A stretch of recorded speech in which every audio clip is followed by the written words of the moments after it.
किसानी ये नागराज ला देख ली नहीं है गा खोलो ते भैया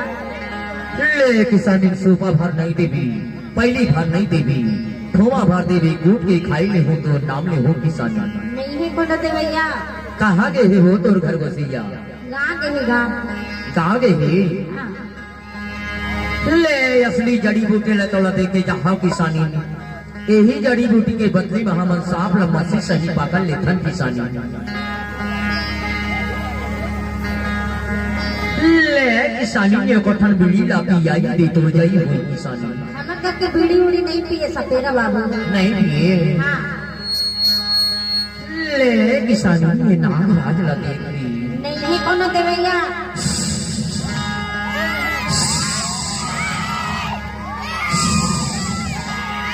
ए सपेरा बाबू ए सपेरा बाबू तेरे साथ लात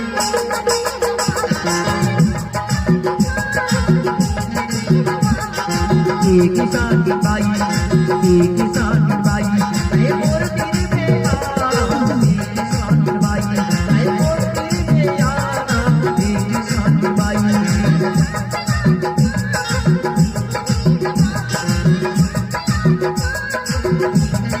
कहाँ गए तोर घर बसैया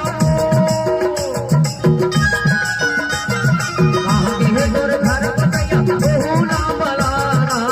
किसान की बाई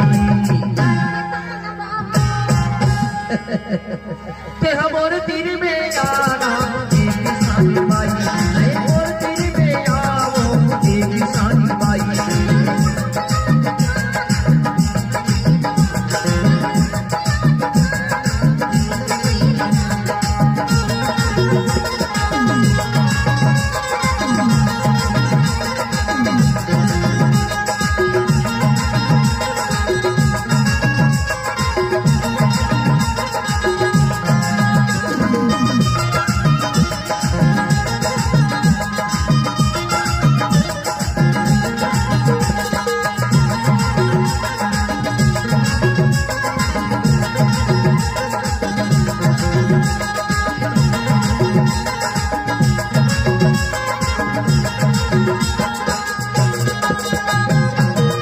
ये हर चिंगराज किसानी बाई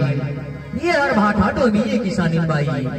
छोटे छोटे पीला लता कदरे थे किसानी बाई सपेरा बाबू ऐ काहे सबो सांप ला धर रहा था गा आहा सबो सांप ला धर के तो दुआरी में आ किसानी बाई हाँ लग लग ले मोटा हवा मछली दे बापी मछली दे बापी लग लग ले मोटा हवा मछली दे बापी मछली दे बापी मोरी डहर करिया तुम्हारा आउटी गाठी पूछी मोरी डहर करिया तुम्हारा आउटी गाठी पूछी